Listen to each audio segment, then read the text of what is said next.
We know that every living organism have to respire for their survival. जितने भी living organism इस अर्थ पे पाए जाते हैं उनका एक कैरेक्टरिस्टिक फीचर है, क्योंकि लास्ट क्लास में जब हमने पढ़ा था कि हर एक लिविंग ऑर्गेनिज्म का कैरेक्टरिस्टिक फीचर था, as we starting our 12th classes, तो हमने सबसे फर्स्ट रिप्रोडक्शन पढ़ा, तो it is a basic characteristic of a living organism. That's why इसी के जैसा ही एक हमारा रेस्पिरेशन भी है जो बेसिक कैरेक्टरिस्टिक के गिनती में आता है। प्लांट को भी लिविंग माना गया है, तो ये प्लांट रेस्पायर करता है क्या, तो क्लियर करते हैं ना, प्लांट रेस्पायर भी करेगा, इसको एनर्जी भी चाहिए, इसके फंक्शन को परफॉर्म कराने के लिए सभी कुछ चाहिए। तो हम लोग जानते हैं कि प्लांट जो है वो ऑटोट्रॉफ है, अपना भोजन बनाया यानी ग्लूकोज बनाया। ए भैया जब ग्लूकोज बनाए तो ये ग्लूकोज को तोड़ के फिर से एनर्जी कैसे लेगा? यहां से क्वेश्चन पूछता है हमेशा एग्जाम में कि जब ग्लूकोज टूटता है तो कितना एटीपी लिबरेट होता है? कोई आंसर है कि नहीं के पास? यानी लाइफ के प्रोसेस चाहे जो भी हो, आइदर ग्रोथ हो, रिप्रोडक्शन हो, मूवमेंट हो, इस सब के लिए लिविंग ऑर्गेनिज्म को या लाइफ को क्या चाहिए? एनर्जी चाहिए। और in all living organism comes from oxidation, और यही चीज लिविंग ऑर्गेनिज्म में जो एनर्जी आता है वो ऑक्सीडेशन से आता है। तो what is the oxidation process? The food get oxidised, the food get break down, this process is known as oxidation. ये जब ऑक्सीजन इसके साथ जुड़ता है तो ये ऑक्सीडाइज हो जाता है, यानी ब्रेक डाउन किया और फिर एनर्जी को लिबरेट किया। क्या किया? एनर्जी को लिबरेट किया, और वही एनर्जी जो होता है वो हम लोग उसको यूज करेंगे अपने अदर फंक्शंस को परफॉर्म कराने के लिए, like growth, like movement, like any performing, like any type of work we doing, we need energy. यहां से हम लोग एक चीज कंक्लूजन निकाल रहे हैं कि दुनिया में जितने भी किंगडम, फाइलम, चाहे जो भी बिलोंगिंग टू होगा ऑर्गेनिज्म, उन सबको एनर्जी चाहिए सरवाइव करने के लिए, और यही एनर्जी जो है वो रेस्पिरेशन के अकॉर्डिंग हम लोगों को मिलता है। Action, if the enzyme is present the food get oxidised, otherwise not. ठीक है ना? अगर एंजाइम है तभी फूड वो होगा जो ऑक्सीडाइज्ड होगा, नहीं तो फिर ये नहीं हो पाएगा। इसीलिए हमारे शरीर में जितने भी मेटाबॉलिक एक्टिविटीज परफॉर्म होते हैं उनके लिए एंजाइम का रिक्वायरमेंट होना बहुत जरूरी है। देखिए एकदम कॉमन सी बात है, हमने ऑक्सीजन लिया, ठीक है, हम लोग जब रेस्पायर किए तो हम लोग क्या छोड़े? CO2, और फिर एनर्जी लिबरेट हुआ, जिसमें जब हम लोग कोई काम करते तो पसीना निकलता है, या फिर गर्मी के ठंडे के समय में देख लीजिए जब आप सांस छोड़िएगा तो आप में से भाप निकलेगा, तो it is a like of a water vapour. ठीक है ना?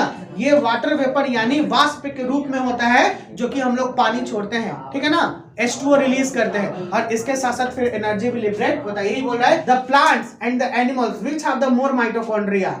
कौन हो जाएगा? किसके पास ज्यादा माइटोकॉन्ड्रिया होगा? एनिमल्स के पास। क्यों होगा? क्योंकि animals perform movement, locomotion, the both, ठीक है, but plants perform only movement, not locomotion. That's why कि एक जगह पे जब प्लांट्स रहेगा तो उसको थोड़ा एनर्जी का कम खर्च है, लेकिन खर्च है अपने आप को सरवाइव कराने के लिए, उनको ग्लूकोज को ब्रेक डाउन करने के लिए, उनको और सारी चीजों को एक्टिविटीज करने के लिए उनको एनर्जी चाहिए, लेकिन कंपैरिजन टू एनिमल्स बहुत कम चाहिए। ठीक है? क्लियर? ये है आपका ग्लूकोज, ठीक है, यहां से ऑक्सीजन ये लिया, जैसे हमारे शरीर में भी ग्लूकोज या किसी के भी शरीर में ग्लूकोज, हमने भोजन खाया तो क्या बना? ग्लूकोज, कार्बोहाइड्रेट का सबसे सिंपलेस्ट फॉर्म।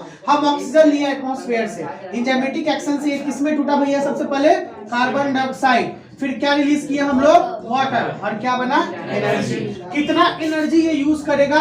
38 ATP, और दिस एनर्जी एक ग्लूकोज मॉलिक्यूल में, ठीक है ना, एक ग्लूकोज मॉलिक्यूल में हम लोग खर्च करते हैं, निकलता है। 1 glucose molecule is equal to 38 ATP.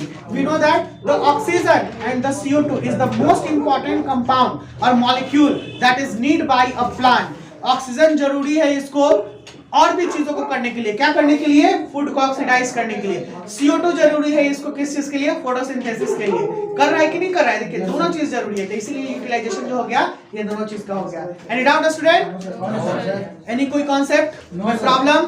समझ में आया इंट्रोडक्शन? फिर से एक बार हम लोग बात करेंगे यहाँ पर कि इंट्रोडक्शन में जनरली रेस्पिरेशन किस चीज को लिबरेट करता है? एनर्जी। एनर्जी को किस फॉर्म में लिबरेट करता है? एटीपी के फॉर्म में। एक ग्लूकोज मॉलिक्यूल अगर खर्च होगा तो कितना एटीपी निकालेगा? 38 एटीपी निकालेगा। हम लोग बात करते हैं कि जितने भी लिविंग ऑर्गेनिज्म हैं उनको एनर्जी चाहिए, उस एनर्जी के लिए क्या होना जरूरी है? ठीक है, उस एनर्जी को लेने के लिए क्या होना जरूरी है? फूड को ऑक्सीडाइज होना जरूरी है। यहाँ पे फूड क्या होगा? ग्लूकोज होगा। ग्लूकोज किसके साथ मिलके वो एनर्जी रिलीज करेगा? ऑक्सीजन के साथ मिलके। उसका स्ट्रक्चर फॉर्मूला क्या हो जाएगा? Glucose plus oxygen, enzymatic action, ठीक है ना। और फिर उसके बाद क्या प्रोड्यूस करेगा? Carbon dioxide plus water plus energy. कोई डाउट नहीं। हम लोग बात करें ग्रीन प्लांट्स में क्या पाया जाता है? क्लोरोफिल। नॉन ग्रीन प्लांट्स में क्लोरोफिल नहीं होता है, लेकिन जितने भी प्लांट्स होंगे या नॉन ग्रीन चाहे जो भी ऑर्गेनिज्म होगा उनको एनर्जी चाहिए। उस एनर्जी को करने के लिए या यूज करने के लिए या प्रोड्यूस करने के लिए उनको कौन सा प्रोसेस करना जरूरी है? रेस्पिरेशन। कोई डाउट? चलिए मिलते हैं अगले क्लास में नए टॉपिक के साथ। बाय।